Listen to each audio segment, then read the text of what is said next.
Здравейте, приятели! Аз съм Айхан Инфая и днес ще ви разкажа какво е започнало по целият свят. Зимата на 2020 година се е оказала много студена дори в онези щати на Америка, които не са свикнали със студа, в Луизиана, Южна и Северна Каролина, както и Джорджия. Температурите са паднали под нулата, което е много рядко за тези територии. Жителите на Флорида и няколко други щата сутринта пред домовете си са започнали да забелязват парализирани гущери. Студените нощи, наистина сериозно, са се отразили на вличугите. Те са замръзнали наклоните и постепенно са започнали да падат. Възрастните са достигали в дължина до 1,5 м и са тежали до 9 кг. Някой чувал ли е за феномена с движещите се камъни? Те се намират в долината на смъртта в окръга на американския щат Калифорния. Те оставят дълги линии след себе си. Камъните буквално се движат през пустинята. Има много видеоклипове и тестове. Това явление е реално. Учените дори са инсталирали GPS навигатор на някой от тях, за да ги проследят. Нямало е нещо, което да ги бута или привлича. Въпреки, че скоростта е била впечатляваща. Учените смятат, че преместването на камъка е в следствие на тънък слой лед, който се образува през студените нощи на повърхността на пустинята. За сега това е най-логичната теория, но тя има и своите несъответствия. Ако причината е леда, който се образува редовно, защо явлението се случва само от време на време, само веднъж на 2 или 3 години, като повечето от следите остават от 3 до 4 години. Камъните с по-остра долна част оставят по-директни следи, а камъните всъщност лежат на равна повърхност. Все още не е напълно ясно какво е това, което кара тези камъни да се движат.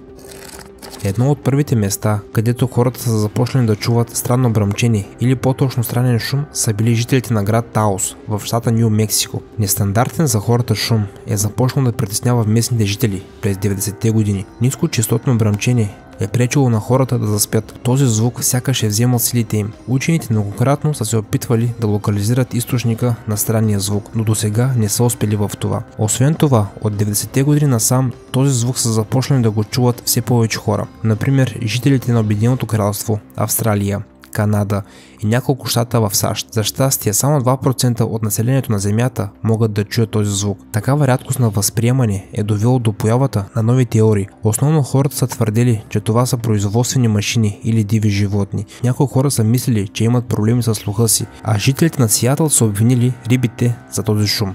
Все още не е ясно какъв точно е източникът на звука. За щастие, много явления от тази класация не могат да причинят директна вреда на човек, но за съжаление планетата не може без трагични събития.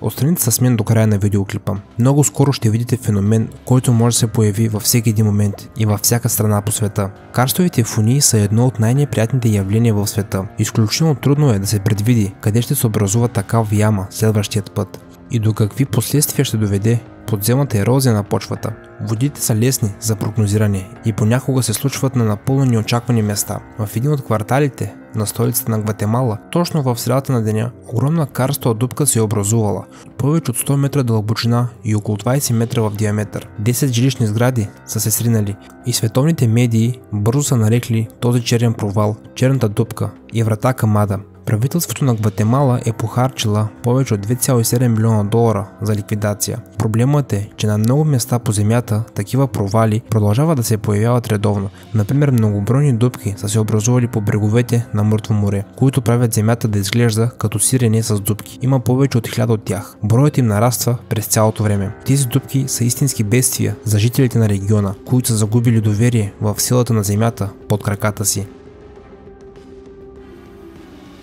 През 2014 година мощна буря с градушка е преминала над Сибир. Изненадващо в този случай е това, че се е случило в разгара на лятото. Хората са си почивали на плажа в Новосибирск и изведнъж са се отзовали под ледената градушка. Подобна картина е имало и в много други сибирски градове. Хората са тичали безразборно, но бурята е била навсякъде. Но какво може да бъде по-лошо от леден дъжд лятно време?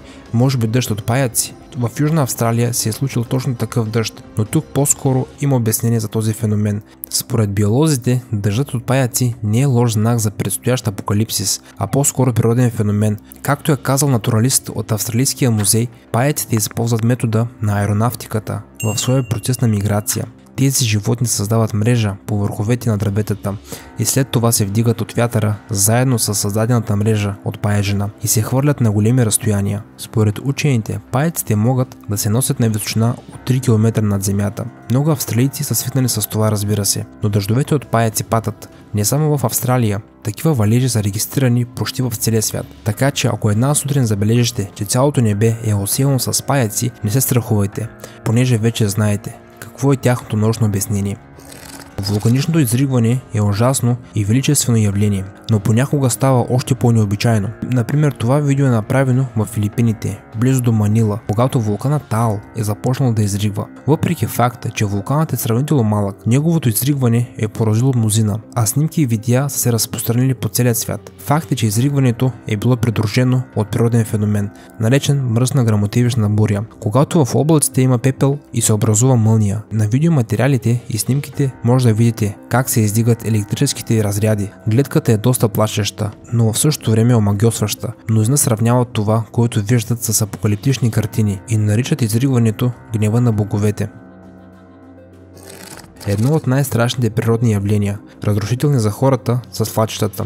Планина от камъни, фрагменти от дървета и отломки се пускат надолу по склоновете, движени от своята собствена тежест. Всичко, което се случва по пътя на свлачището, става част от него. Следователно, за кратко време, такава вълна може да натрупа десетки тонове тегло. За щастие, в много случаи, масово те продължават около половин ден и са много малки на мащаб, не причинявайки големи щети, а най-големите свлачища в историята са се случили много отдавна. Най-голямото свлачище в историята на Земята се е случило в САЩ, в щата Уайоминг. Площта му е била около 2000 квадратни километра, скоростта му е достигала до 100 км в час. Танцуващата гора. Танцуващата гора е израснала в района на Калининградска област. Все още не е успяла да намери своето обяснение, защо се нарича така. Факт е, че стволовете на дърветата в тази гора са странно извити и се загъват във форма на примки и спирали. Гората е засадена през 60-те години на миналия век. Било е необходимо да се направи местната пясъчна почва, устойчива на атмосферни влияния. Между другото, според една от теориите, танцуващата гора се е появила поради нестабилността на пясъка в почвата. Според друга теория, странната форма на стволовете са причината. Привържениците на третата хипотеза обвиняват насекомите и вредители, чието нашествие се предполага, че някога е било наблюдавано в гората. Излага се версия, че ненаситните гъсеници и пепероди са повредили стволовете. Има хора, които твърдят и обвиняват висшите сили за всичко и вярват, че танцуващата гора всъщност е място, където се свързват потоците от положителна и отрицателна астрална енергия.